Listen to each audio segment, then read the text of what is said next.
নমস্কার বন্ধুরা, কলাগুলোর সাইজও যেরকম কামিটাও সেই রকম। ঠিক এত ফুল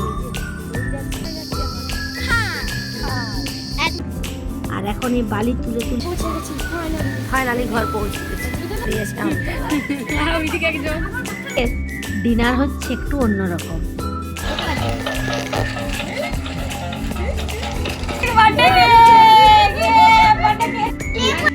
নমস্কার বন্ধুরা, কৃষ্ণার দৈনন্দিন অ্যান্ড বিয়ন্ড ব্লগে আপনাদের সকলকে স্বাগত।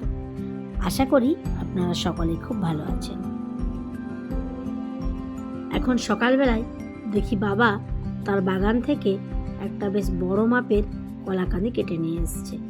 ফোনে এতটা আসছে না, কলাগুলোর সাইজও যেরকম কাঁদিটাও সেই রকম।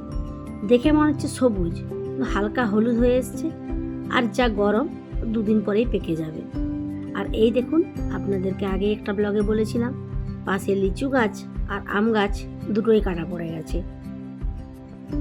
টুটু এই যে চন্দ্রমল্লিকা, কত পুচু পুচুগুলো লাগিয়ে গেছিলাম। এই দুটোই লাগানো হয়েছিল বলো শিল্পা? এই দুটোই কি লাগিয়েছিলাম? দুটোই লাগিয়েছিলাম মনে হয়, সুন্দর দুটোই বেঁচে গিয়েছে। যারা আমার রেগুলার দর্শক তারা জানেন, এটা আমি যখন ডিসেম্বরে বাড়ি এসেছিলাম বনলতা রিসর্ট থেকে এই চন্দ্রমল্লিকাটা নিয়ে এসেছিলাম, তারই ছোট ছোট দুটো চারা লাগিয়ে দিয়ে গেছি। এবার এসে দেখছি কত বড় হয়ে গেছে। আর এই দেখুন, এটাও বাইরে, চারিদিকে এত মাটি আর এত গাছ, কার উপর যে কে হবে খুঁজে পাচ্ছে না। একই জায়গাতে আছে বেলা ফুল, এটা একটা গন্ধরাজ, তার পাশে আবার একটা পেঁপে। তবে সব থেকে ভালো লাগে কি জানেন, যখন কোনো গাছে নতুন প্রথম কুড়ি আসে, সেটা দেখতে খুব ভালো লাগে আর মনে হয় যে এই ফুলটা কবে ফুটবে। চলুন এবার বাগানে গিয়ে মায়ের একটু লঙ্কা গাছগুলো দেখি। হয়ে গেল এইটাতে একটা গাছে এত ফুল।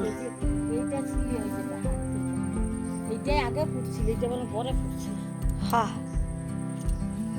ফুলে ভর্তি পুরো গাছটা। ফোন এতটা ভালো আসছে না, না এগুলো বীজ নেই, তাহলে নিয়ে যাবো ভাবছিলাম। এটা বীজ,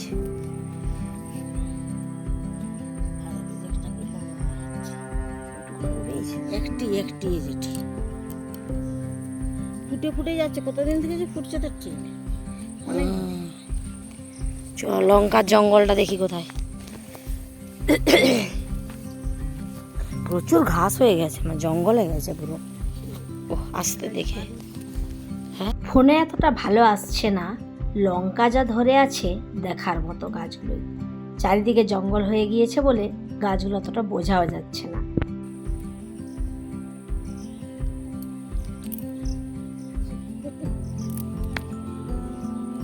প্রচুর ধরেছে প্রচুর। যে হারে গরম পড়েছে, ঘরে আর টেকা যাচ্ছে না, তাই বিকেলবেলায় বাচ্চাদেরকে নিয়ে যাচ্ছি একটু খালের পাড়ে।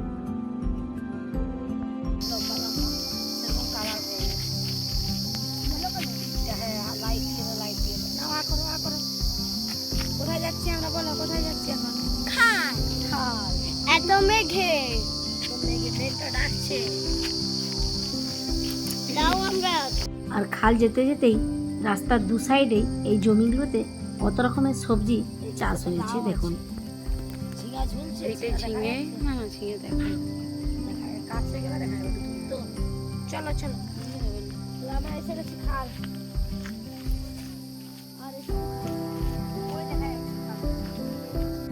এই দেখুন, যত দূর চোখ যায় শুধু জমি আর জমি, কোথাও ধান তো কোথাও সবজি। মেঘটাও তো বেশ ভালোই ধরেছে। অনেকটা চলে এসেছি বাড়ি থেকে, এখন চিন্তা লাগছে বাড়ি ফিরে যাব কি করে। বাই চান্স যদি তাড়াতাড়ি এখন বৃষ্টি নামে। এদিকে আমরা চলেও এসেছি প্রায় খালের কাছাকাছি, তাই বাড়ি যেতেও ইচ্ছে করছে না। আমি ছোটবেলায় জানতাম সমুদ্র তো চোখে দেখেছি অনেকটাই পরে, তখন আমি ক্লাস 11-এ পড়ি। পুরীর জগন্নাথ মন্দিরে গিয়েছিলাম, সেই পুরীর সমুদ্র দেখেছি।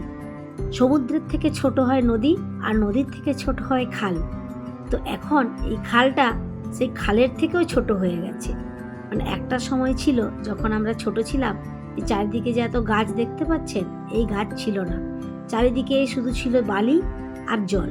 বর্ষাকালে তো এইগুলো জলে ভরে থাকতো, আর এই যে গরমের সময় জলটা কম থাকলেও চারিদিকে বালি থাকতো। আর এখন এই বালি তুলে তুলে পাকা বাড়ি তৈরি করতে করতে খালও আস্তে আস্তে ছোট হয়ে গেছে। তাই বললাম খাল আর খালের মতো নেই। আর এদিকে মেঘের অবস্থা দেখুন। তাই খালে আর আমরা বেশিক্ষণ থাকতে পারলাম না, এখন চলে যাচ্ছি বাড়ি। এখন বাজ পড়ার ভয়টা বৃষ্টির থেকেও বেশি।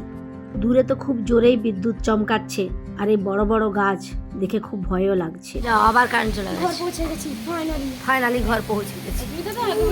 আমি মরে গেলে তোমার ভালো হয়। আই এম ক্রাইং বলছে অদিত, আই এম ক্রাইং।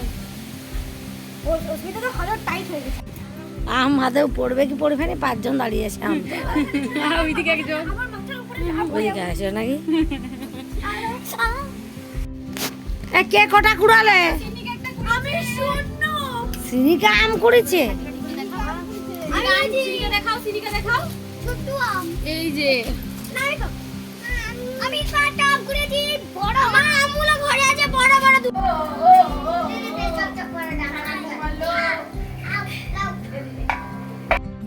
আজকের ডিনার হচ্ছে একটু অন্যরকম। একটা একটা করে গ্যাসে হতে অনেক টাইম লাগবে, তাই মা উনুন ধরিয়েছে। এই উনুনটা অনেক ছোটবেলা থেকে দেখে আসছি এই জায়গাতে। এমনিতে অন্য সময় মা গ্যাসেই রান্না করে, তো যখন বেশি কোয়ান্টিটি করতে হয় বা একটু তাড়াতাড়ি করতে হয় তখন মা এই উনুনটা জ্বালিয়ে দেয়। আজ হচ্ছে লাউ পিঠে। মা জানে আমি এই পিঠেটা খেতে খুব পছন্দ করি, তাই মা আজকে আমার জন্যই স্পেশালি বানাচ্ছে লাউয়ের পিঠে। এখন তো শীতকাল নয়, এটা শীতকাল হলে যদি এই ঝোলা খেজুরের গুড় আর তার সাথে লাউয়ের পিঠে একদম জমে যেত। এই দেখুন উনুনটা যে পরিমাণে জ্বলছে, গ্যাসে হলে এত জ্বলে না আর এত তাড়াতাড়ি হয় না। যখন আমরা থাকি না, দাদু ভাই, ঠাম্মা, বাবা মা, এই 4 জনের জন্য হলে মা বলল আমি গ্যাসেই করে নিই। এখন অনেক আছে, বোনের ফ্যামিলি আছে, আমার ফ্যামিলি, ভাইয়ের ফ্যামিলি, এখন সবাই এসেছে, তাই এই উনুনটা এখন ভরসা। রেগুলার যেটা বলে থাকি, আবারও বলছি, যারা আমার ব্লগে আজ প্রথম, আমার চ্যানেলটিকে একটু সাবস্ক্রাইব করে দেবেন। আর যদি ভালো লেগে থাকে একটু বন্ধুদের সাথে শেয়ার করে দেবেন।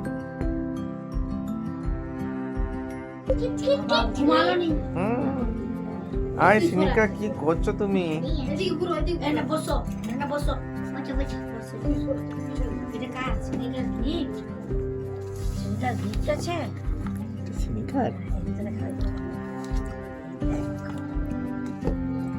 কিটা রে? Dancing octopus. সিনি চালু করেছি, চালু করেছি। ওই শুয়ে আছে, নিচে নিচে শুয়ে আছে। এইটা দাঁড়া দাঁড়া, এইটা কি করব?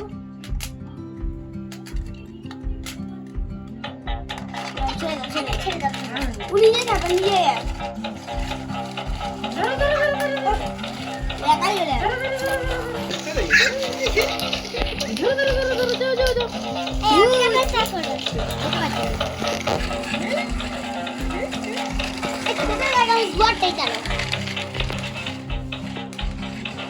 বাবা কেমন যাচ্ছে দেখো। অত সরে আসো, সরে আসো। লাইটে ভালো বুঝা যাচ্ছে না। আর ঠিক আছে। আরে সাইড বলো বলো বলো, থ্যাংক ইউ বলো তো।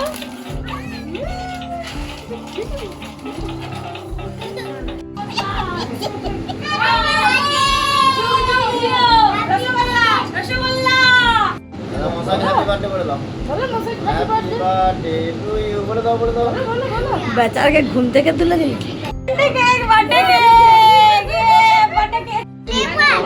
হ্যাপি, আরে আরে ঠিক আছে। এই জি জি জি, এই আমার ভিডিও হয়ে গেল। এই দেখো, বার্থডে বয় রেডি। আর নতুন টেকনিক, চাম তুমি কেন কাটো? তুই না কাটছিস, তুই কেন আগে তো নিভাতে হবে তো নাকি? হ্যাঁ হ্যাঁ আবার চলে যাবে দাঁড়াও তুই করে তো ম্যাজিক ক্যান্ডেল আমি ম্যাজিক ক্যান্ডেল ম্যাজিক ক্যান্ডেল না তুলো তুললে খা বাইরে মা কাঁদতে জানতে হবে বাকি কিছু। আমি তো সবাই চলো। দিল happy birthday to you happy birthday এ মিও মারো কেক মশাইকে খাইয়ে দাও মশাইকে আরে শাশুড়ি মা প্রথমে দিয়ে দিল এ নিচে খেয়ে নিল যা আরে ঠিক আছে বাচ্চাগুলো সারা দিন কেউ ঘুমোয়নি। শ্রীনিকাটাও তো ঘুমিয়ে পড়েছিল। বোন আবার তাকে তুলে নিয়ে এসেছে, কেননা আজ মশাইয়ের জন্মদিন। রাত 12টা বাজতে না বাজতেই সবাই মিলে তাই উইশটা সেরে নিলাম। চলুন আজ এ পর্যন্তই। এর পরের পার্টটা আসছে পরের ব্লগে। আজ তাহলে আসি, দেখা হচ্ছে পরের ব্লগে।